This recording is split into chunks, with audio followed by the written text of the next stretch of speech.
everybody and welcome back to the video. I'm your host OT, and earlier today we found out that Russell T Davies wishes to rename the Sea Devils because apparently it's racist. Yeah, I don't know why. The modern world has no logic whatsoever. So let's get into it, shall we? So, Doctor Who spin-off The War Between the Land and the Sea gives new name for classic monster. It's racist to say Sea Devil! When the Sea Devils rise again, they're not monsters, they're Homo Aqua. Seriously? They're monsters.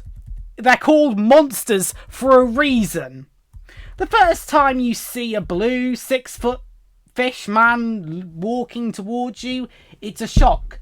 But after your third or fourth, and once you've seen them yawning, stretching and singing Whitney Houston songs between takes, you get used to it.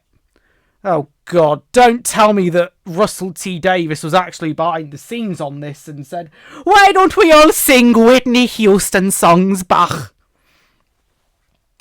After all, rubbing things with the blue scaly everyday life is on set of The War Between the Land and the Sea, new shit spin-off from sci-fi stalwart Doctor Who that reimagines the 1972 classic monsters, the Sea Devils.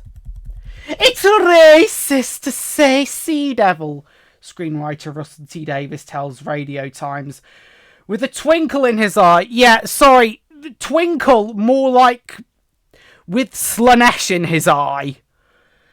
In the context of the show, he says the sea-dwelling race prefer to be called Homo Aqua and don't call themselves monsters. Arguably, it's we, the humans, who are the villains of the piece. Really? Yet, after years of humankind polluting the oceans, Homo Aqua have had enough. With violence brewing unless human negotiator Barclay, Russell Tovey, and aquatic ambassador Salt, Goo Goo Matchba Raw can broker peace. How dare you? I think that every writer in the world is thinking, how do you write about the climate crisis? I'm not thinking about what about the climate crisis? While showing us around the twisted tendrils strewn up home of the Homo Aqua base.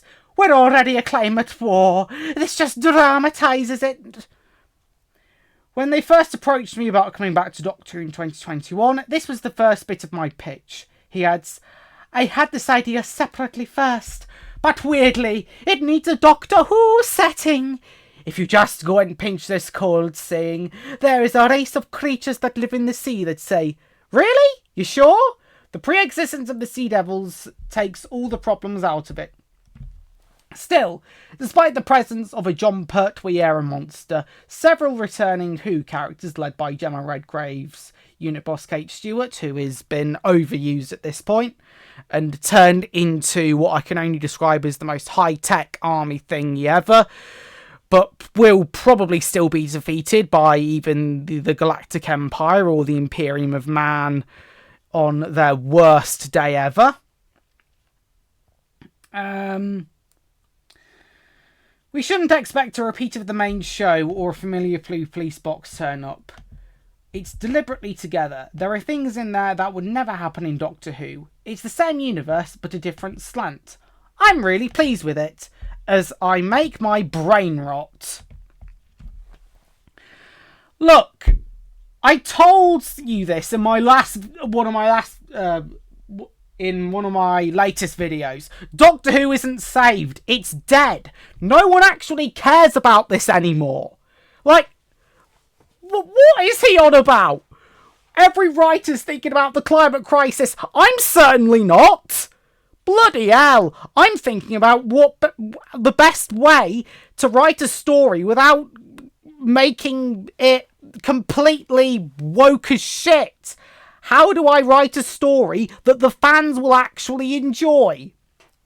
You know, anyone who's actually praising this, alright, needs to get their head looked into, because this isn't right. Like, you can't just go round changing the history of a monster. He's done it several times during this era. He's done it to Davros. He's done it to Sutek. He's done it to Omega. He's done it to the Rani. And now he's doing it to the Sea Devils.